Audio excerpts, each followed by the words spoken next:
தீவிரவாத தாக்குதலை எதிர்த்து பாஜக சார்பில் இன்று போராட்டம். நயினார் நாகேந்திரன் அறிவிப்பு. மழை காற்றால் சரிந்து விழுந்த மின் விளக்கு தூண். விபத்திலிருந்து தப்பிய திமுக எம்பி ராசா. கூட்டணிக்காக எதற்கும் சமாதானமாக போகவில்லை. செல்லூர் ராஜு பேச்சு. தமிழகத்தில் குற்ற செயல்கள் அதிகரித்துள்ளது.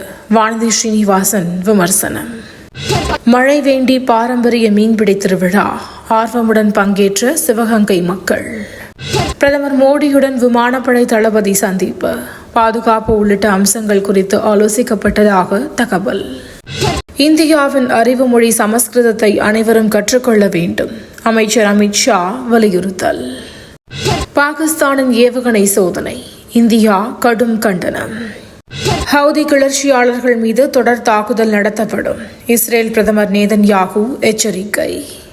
உக்ரைன் மீது அணு ஆயுதங்களை பயன்படுத்த வேண்டிய அவசியம் இருக்காது என நம்புகிறேன். புதின் பேச்சு. சென்னை மற்றும் புறநகர் பகுதிகளில் மழை. குளிர்ந்த சூழலால் மக்கள் நிம்மதி. சென்னையில் திடீர் மழை. தரையிறங்க முடியாமல் வானில் வட்டமடித்த விமானங்கள். காஞ்சிபுரம் செங்கல்பட்டில் மழைக்கு வாய்ப்பு. வானிலை மையம் தகவல்.